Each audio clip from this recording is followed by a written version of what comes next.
C'est évidemment une journée qu'on peut qualifier d'historique pour le Rassemblement national, puisqu'il vient de faire voter pour la première fois dans une de ses niches un texte, cette résolution demandant la suppression de cette convention franco-algérienne de 68. Nous la défendons depuis très longtemps et très objectivement, je vois que la gauche est mauvaise perdante puisqu'elle multiplie les hurlements, les insultes, les diffamations, les rappels au règlement.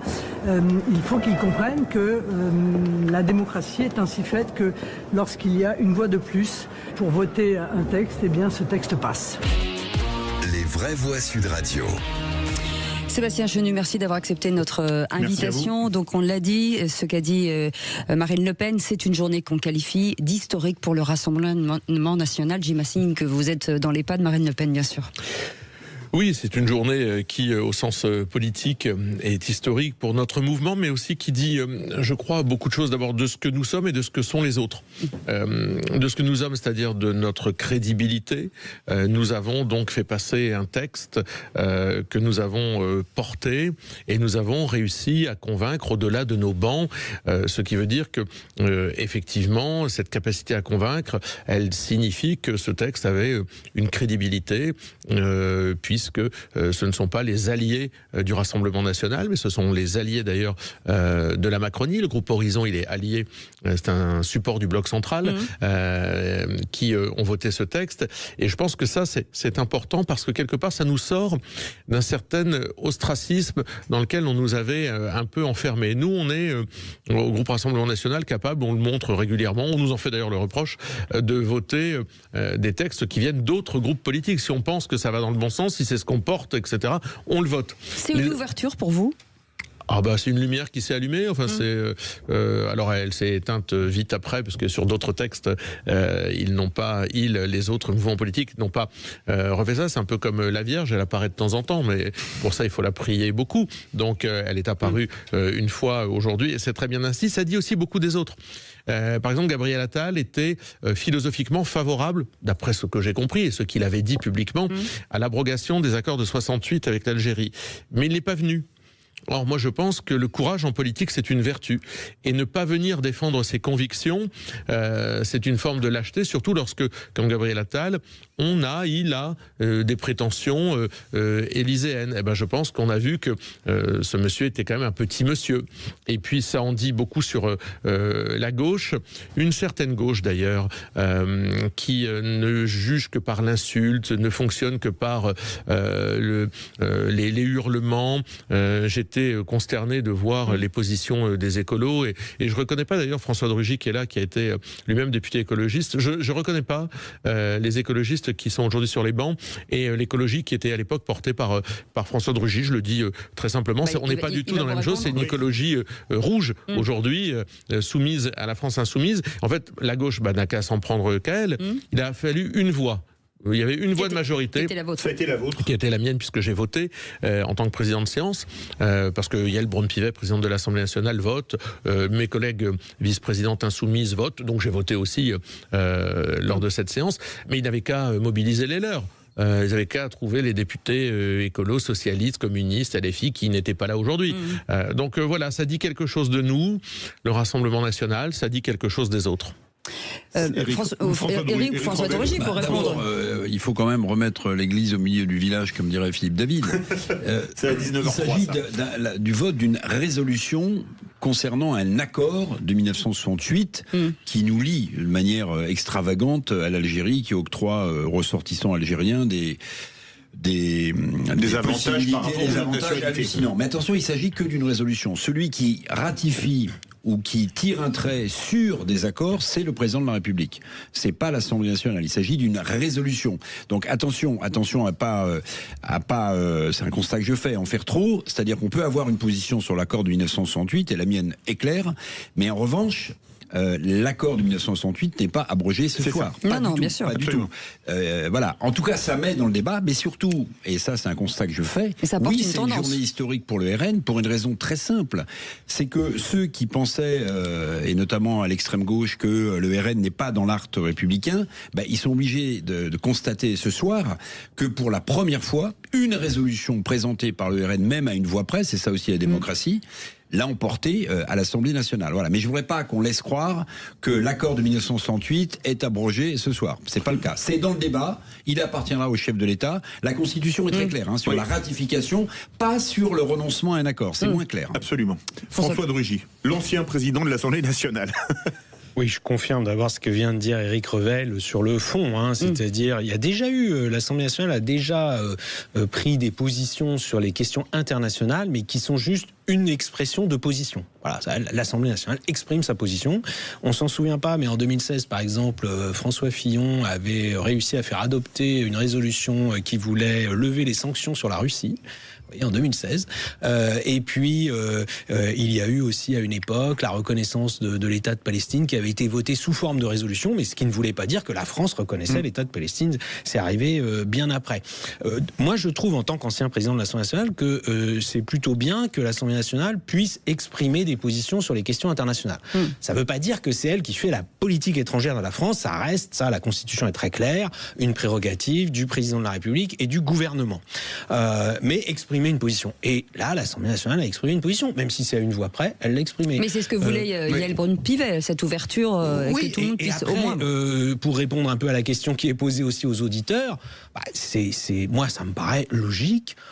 Ça devait forcément arriver un jour ou l'autre qu'une proposition proposée par le Rassemblement national, inscrite à l'ordre du jour, à l'initiative du groupe Rassemblement national, soit adoptée par une majorité à l'Assemblée nationale. Parce que tous les députés sont égaux à l'Assemblée nationale. Il n'y a pas des députés et des sous-députés. Il n'y a pas des députés qui sont plus légitimes que d'autres. Ça, moi, je l'ai toujours défendu quand j'étais président de l'Assemblée nationale. Même des députés minoritaires, ils sont tout autant députés que les autres. Donc, ils ont les mêmes droits. Un groupe, en plus, c'est le plus grand groupe de l'Assemblée nationale, le groupe RN. Il a le droit d'utiliser sa niche, comme on dit. Le mot n'est pas très joli, mais la séance qui lui est réservée pour inscrire des textes.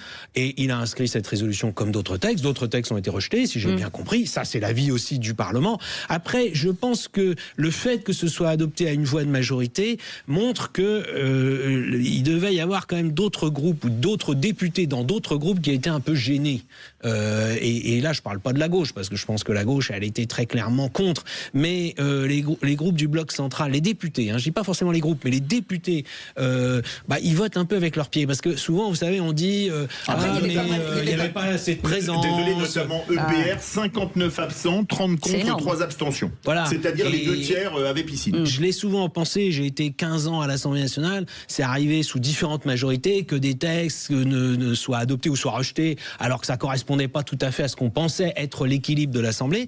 C'est lié au fait qu'il y a des députés qui hésitent, ils ne sont pas là, ils n'expriment pas de vote, mais c'est peut-être pas pour rien qu'ils sont pas là, c'est peut-être pas juste parce qu'ils avaient un rendez-vous à ce moment-là.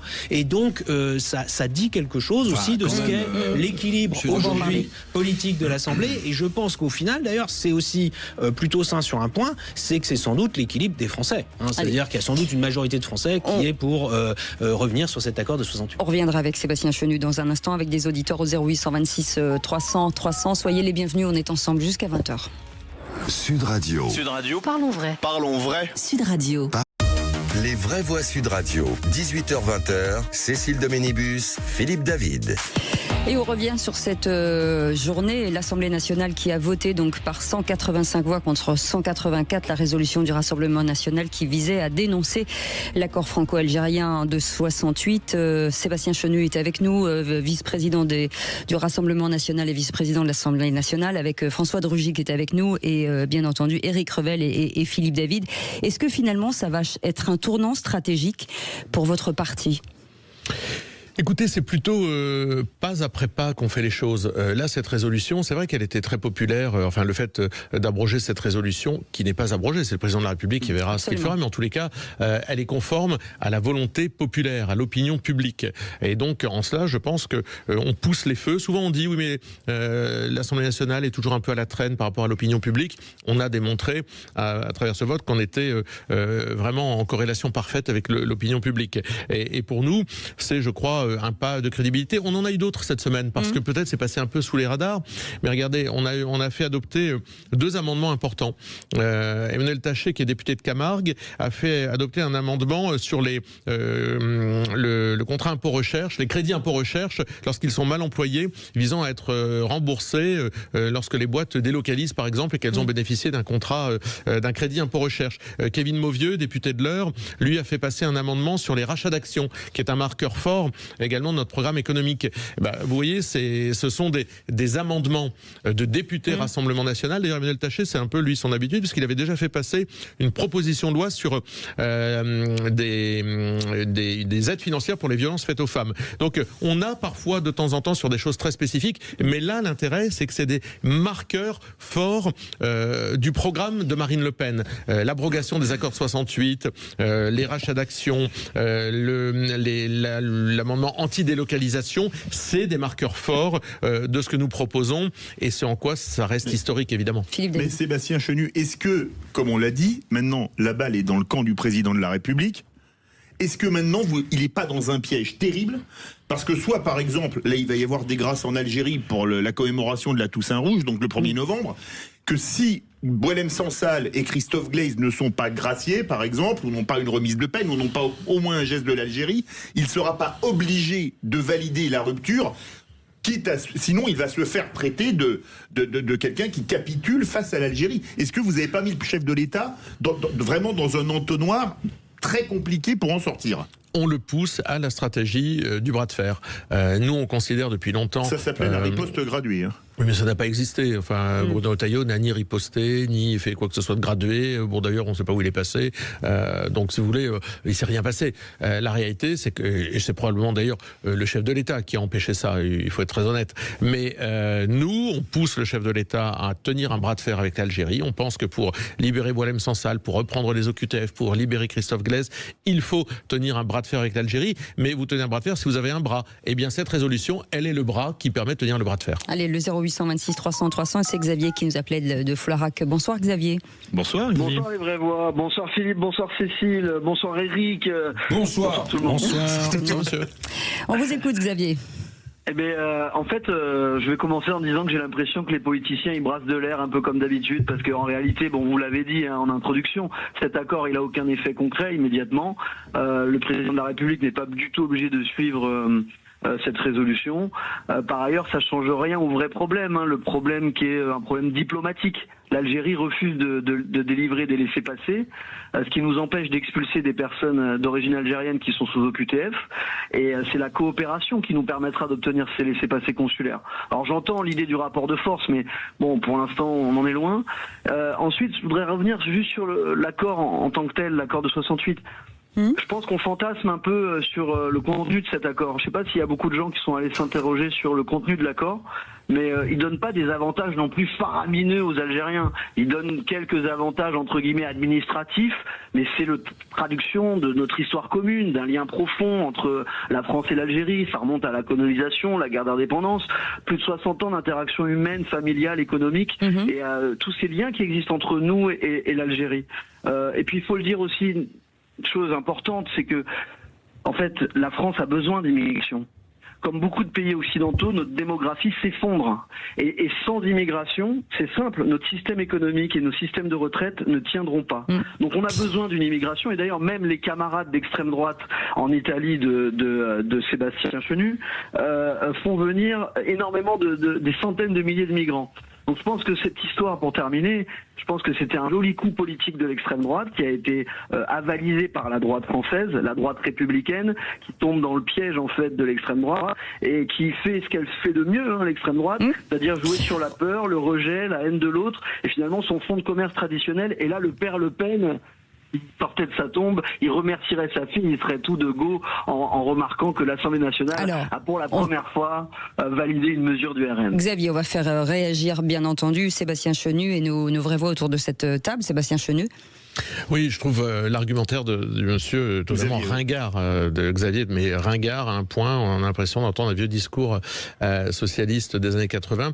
D'abord, cet accord, monsieur, vous ne le connaissez probablement pas, mais il est dérogatoire du droit commun dans de nombreux domaines. Il est dérogatoire en matière d'entrée sur le territoire, il est dérogatoire en matière de capacité à travailler, en matière de regroupement familial, en matière d'expulsion de délinquants.